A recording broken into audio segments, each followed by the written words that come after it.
Hello friends, ఈరోజు వీడియోలో పన్నీర్ని పర్ఫెక్ట్గా ఎలా తయారు చేసుకోవాలో మన వీడియోలో చూపించబోతున్నాను. పన్నీర్ అంటే ఏదో పెద్ద ప్రాసెస్ అనుకుంటారు కొంతమందికి అయితే తెలిసే ఉంటుంది. ఒకప్పుడైతే ఓన్లీ బేకరీ షాపుల్లోనే తెచ్చి మనం తయారు చేసుకునే వాళ్ళమి. అలా కాకుండా ఇంట్లోనే 1 లీటర్ పాలు ఉంటే చాలు, ఈజీగా మనము పర్ఫెక్ట్గా అచ్చం బేకరీ స్టైల్లోనే ఈ పన్నీర్ని తయారు చేసేసుకోవచ్చు. అయితే ఇలా 1 లీటర్ పాలుతో పర్ఫెక్ట్‌గా తయారు చేసి మనం ఫ్రిడ్జ్‌లో స్టోర్ చేసుకున్నట్లయితే పన్నీర్ కర్రీసు, అలానే స్వీట్ రెసిపీస్ కూడా చాలా రకాలుగా తయారు చేసేసుకోవచ్చండి. అది చాలా ఈజీగా.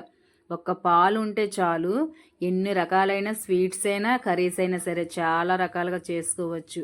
ఇక ఆలస్యం చేయకుండా ఈ పన్నీర్‌ని పర్ఫెక్ట్‌గా అచ్చం బయట కొనే పన్నీర్‌లా రావాలి అంటే సింపుల్‌గా లీటర్ పాలతోటి ఎలా తయారు చేసుకోవాలో మన వీడియోలో చూసేద్దాం. ముందుగా వెడల్పుటి మందంగా ఉన్న గిన్నె తీసుకొని స్టవ్ పైన పెట్టుకొని మాత్రమే పాలు వేసుకోవాలి. జనరల్‌గా మనం ఏ రెసిపీస్ అయినా సరే డైరెక్ట్‌గా బాండీ పెట్టేస్తాం ఆన్ చేసేసి. కానీ మిల్క్ వేసేటప్పుడు అలా చేయకూడదు. పాలు విరిగిపోయే ఛాన్స్ ఉంటుంది గిన్నె హీట్ అయిన తర్వాత వేసినట్లయితే. ఇలా వేసుకొని తర్వాత మాత్రమే స్టవ్ ఆన్ చేసుకోవాలి. నేను 1 లీటర్ వరకు ఫ్యాట్ మిల్క్ తీసుకున్నానన్నమాట. అంటే సుధా మిల్క్ ఫ్యాట్ ఎక్కువగా ఉండాలి. ఫుల్ క్రీమ్ మిల్క్ తీసుకున్నాను. మీ దగ్గర ఏ మిల్క్ అనుకూలంగా ఉంటే అదే తీసుకోవచ్చు. అయితే వెన్న శాతం ఎక్కువగా ఉండే పాలు తీసుకుంటే మనకి పన్నీర్ ఎక్కువ క్వాంటిటీలో వస్తుంది.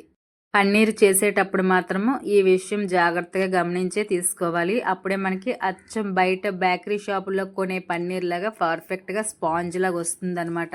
మనము ఫ్యాట్లెస్ మిల్క్ తీసుకున్నట్లయితే పన్నీర్ చాలా తక్కువగా వస్తుందండి. తర్వాత వచ్చేసరికి మినిమము 1 లీటర్ పాలు ఉంటేనే బాగుంటుంది పన్నీర్. మరి పావు లీటర్కి, హాఫ్ లీటర్కి అయితే మనకి చాలా తక్కువగా వస్తుందన్నమాట. మధ్యకాలంలో చాలామంది వెయిట్ ఎక్కువగా అవుతున్నామనే ఉద్దేశంతో ఫ్యాట్లెస్ మిల్క్ వాడుతూ ఉంటున్నారు కదా. అలా నార్మల్గా మిల్క్ కాకుండా ఏ మిల్క్ తీసుకున్నా పర్వాలేదు, ఫ్యాట్ అనేది ఎక్కువ ఉండాలి. అప్పుడే మనకి బాగుంటుంది.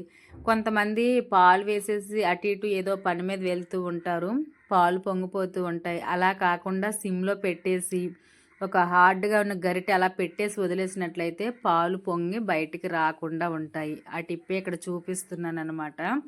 నెక్స్ట్ వచ్చేసరికి పాలు వేసిన దగ్గర నుంచి మీరు కంటిన్యూగా కలుపుతూనే ఉండాలి. మేగడ అనేది పైన కట్టకూడదు. అప్పుడే మనకి పన్నీర్ పర్ఫెక్ట్గా వస్తుంది.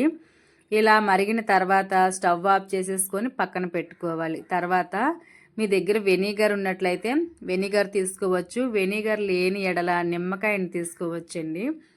1 లీటర్ పాలకైతే 1 లెమన్ జ్యూస్ పడుతుందన్నమాట. అంటే ఒక నిమ్మపండు పూర్తిగా జ్యూస్ తీసుకొని ఉంచుకోవాలి. మీ దగ్గర వెనిగర్ ఉన్నట్లయితే వెనిగరు, వాటర్ ఈక్వల్ క్వాంటిటీలో మాత్రమే తీసుకోవాలి. సరిసమానంగా 1 కప్పు వెనిగర్ అయితే 1 కప్పు వాటర్ని అలా ఈక్వల్గా తీసుకొని మిక్స్ చేసి మనం దించి పెట్టుకున్న పాలల్లో కొంచెం కొంచెం వేస్తూ అలా మిక్స్ చేస్తూ 2-3 నిమిషాలు చేస్తూ ఉన్నట్లయితే పాలు ఆటోమేటిక్గా బ్రేక్ అయిపోతాయి అన్నమాట. మీకు వెనిగరే ఉండాలని ఏమీ లేదండి, నిమ్మకాయతో కూడా చేసుకోవచ్చు. అయితే లెమన్ జ్యూస్ తీసుకొని ముందుగానే వడకట్టేయండి. కట్టేసిన తర్వాత ఈ పన్నీరు విరిగిపోయిన తర్వాత, అంటే లెమన్ జ్యూస్ వేసిన తర్వాత పాలు బ్రేక్ అవుతాయి కదా, ఆ టైంలో వచ్చేసరికి పన్నీర్ని మీరు వాష్ చేసుకోవాలి. లేదంటే చిన్న పులుపు వచ్చేస్తుంది, పన్నీరు టేస్ట్ అయితే ఉండదు. మనం క్లాత్లో వేసేసి గట్టిగా పిండేస్తాం కదా, ఈ రిమూవ్ చేసేస్తాం వాటర్ అంతా. అలా వచ్చిన పన్నీర్ని 2-3 సార్లు వాటర్ వేసుకొని వాష్ చేసుకుంటేనే పన్నీర్ బాగుంటుంది. మీరు డైరెక్ట్గా చేసేసినట్లయితే పులుపు వచ్చేస్తుంది. వెనిగర్తో చేసినట్లయితే ఆ ప్రాసెస్ అంతా ఏమీ అవసరం లేదండి, డైరెక్ట్గా చేసేసుకోవచ్చు. ఇలా బ్రేక్ అయిన తర్వాత మంచి నీట్గా వైట్ కలర్ కానీ లైట్ కలర్స్ ఉన్న కాటన్ క్లాత్ను మాత్రమే తీసుకోవాలి. డార్క్ కలర్స్ క్లాత్లు తీసుకోకూడదు. కలర్ షేడ్ అయ్యి ఈ పన్నీర్కి అంటుకునే అవకాశం ఉంటుంది. అది తింటే అంత మన హెల్త్కి కూడా మంచిది కాదు కదా. అందుకు గాను చెప్తున్నాను అనమాట. మనం రోటీస్ తయారు చేసుకోవడానికైనా పన్నీర్ కోసమైనా ఇలా లైట్ కాటన్ క్లాత్లే తీసుకోవాలి. ఇలా వడకట్టుకున్న తర్వాత ఎక్స్ట్రా వాటర్ అంతా రిమూవ్ చేసేసి కొంచెం టైట్గా ఇలా క్లోజ్ చేసేసి వదిలేయాలి. ఆ తర్వాత కొంచెం మనకి ముద్దలాగా వస్తుందన్నమాట ఈ పన్నీరు. అప్పుడు మరొకసారి తీసుకొని మనకి ఏ షేప్లో కావాలో అదే షేప్లో చక్కగా మన చేతితోటే ఒత్తుకోవాలి. చల్లారక ముందే, అంటే గోరువెచ్చగా ఉండేటప్పుడు ఈ ప్రాసెస్ అంతా చేసుకోవాలి అనమాట. నేనైతే కొంచెం ఫ్లాట్గా ఉండాలి అన్నట్టుగా అడ్జస్ట్ చేస్తున్నాను. మనకి రౌండ్గా కావాలి అనుకుంటే బాల్స్ లాగా అలానే వదిలేసుకోవచ్చు. పీసెస్లా కావాలి అనుకుంటే మాత్రము ఇలాగే గోరువెచ్చగా ఉండేటప్పుడు రెండు చేతులతోటి చక్కగా అడ్జస్ట్ చేసుకుంటూ పెట్టుకోవాలి. అప్పుడు మనకి నచ్చిన షేప్ వస్తుందనమాట. ఇలా క్లోజ్ చేసేయాలి. నేను చూపిస్తున్నట్టుగా 4 మడతల మీద ఫోల్డ్ చేసేసి దీనిపైన ఏదైనా బరువు ఏదైనా పెట్టాలి. వెయిట్ ఏదో ఒకటి ఫ్లాట్గా ఉన్న ప్లేట్ ఒకటి తీసుకుని దానిపైన బరువు ఏదో ఒకటి పెట్టి ఒక 15 మినిట్స్ ఉంచేస్తే సరిపోతుంది. చక్కగా దగ్గరికి అయిపోతుంది అనమాట. మీకు ఎర్లీగా కావాలి అనుకుంటే ఫ్రిడ్జ్లో పెట్టుకుంటే 5 నుంచి ఒక 10 మినిట్స్లోనే అయిపోతుంది. నేనైతే ఫ్రిడ్జ్లో పెట్టడం లేదండి. ఇలా పెట్టేసి కాసేపు వదిలేస్తే చాలు, ఈజీగా దాని అంతలో అదే చక్కగా దగ్గరికి అయిపోతుంది అనమాట.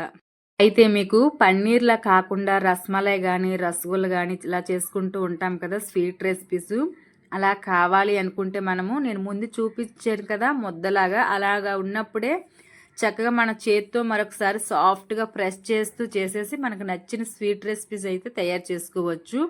నేనైతే ఇప్పుడు పన్నీరే కావాలి అనుకుంటున్నాను కనుక ఇలా మనకి షేప్ ఇలా చేసుకొని చక్కగా మనం ముందు చూపిస్తున్నట్టు ఒత్తుకొని పైన వెయిట్ పెట్టి అలా ఉంచుకోవాలి. మన ఇష్టము. స్వీట్ రెసిపీస్ చేసినట్లయితే డైరెక్ట్గా చేసేసుకోవచ్చు. పన్నీరే కావాలి అనుకుంటే మాత్రము ఒక 15-20 మినిట్స్ అయితే తప్పకుండా వెయిట్ చేయాలి. ఇలా చక్కగా షేప్ లాగా ఫోల్డింగ్ చేసుకొని ఒక 20 మినిట్స్ తర్వాత తీసాను అనమాట. చక్కగా చూసారా, కుదురుగా చాలా బాగా వచ్చిందనమాట. చాలా బాగుంటుంది స్పాంజ్ లాగా. తప్పకుండా ట్రై చేయండి. ఇలా మనం తయారు చేసేసి వదిలేసుకున్నట్లయితే మన ఇష్టము, మనకు నచ్చిన రెసిపీస్ చేసుకోవచ్చు. పన్నీర్ బిర్యానీ, పన్నీర్ బటర్ మసాలా, మోటార్లు వేసి చేసుకుంటారు కొంతమంది. మటర్ అంటారు, కొంతమంది మోటార్స్ అంటారు, పచ్చి బఠానీ అంటారు, డిఫరెంట్గా పిలుస్తూ ఉంటారు. ఎలా అయినా తయారు చేసేసుకోవచ్చు, మన ఇష్టమే. ఇది మనకు నచ్చిన సైజులో పీసెస్లా కూడా కట్ చేసేసుకోవచ్చు. లేదు అనుకుంటే ఫ్రిడ్జ్లో పెట్టుకుంటే 3 రోజులు 4 రోజులు ఇలా నిల్వ ఉంటుంది. మ్యాక్సిమం నేనైతే ఎక్కువగా ఏమి కూడా నిల్వ చేయనండి, అప్పటికప్పుడే చేయడానికే ప్రయత్నం చేస్తాను. మన ఇష్టము. వీలైన వాళ్ళు ఇలా చేసుకోవచ్చు, వీలు కాని ఎడల అలా కూడా చేసుకోవచ్చు. ఈ మధ్యకాలంలో చాలామంది పూజల కారణంగా ఎక్కువగా నాన్ వెజ్ అయితే తినరు. నాన్ వెజ్ ప్లేస్లోని ఇది నేను బెస్ట్ ఆప్షన్ అని చెప్తాను. ఎందుకు అంటే ఈ మనం మాంసాలు అవి తినేటప్పుడు వాటి నుంచి ఎన్ని ప్రోటీన్స్ అయితే మనకు అందుతాయో ఈ పన్నీర్ నుంచి కూడా మంచిగా అన్ని ప్రోటీన్సే వస్తాయి. మనము వండుకునే విధానంలో ఉంటుంది. స్పైసెస్ మనకు నచ్చినట్టు యాడ్ చేసుకొని చక్కగా టేస్టీగా వండుకోవచ్చు.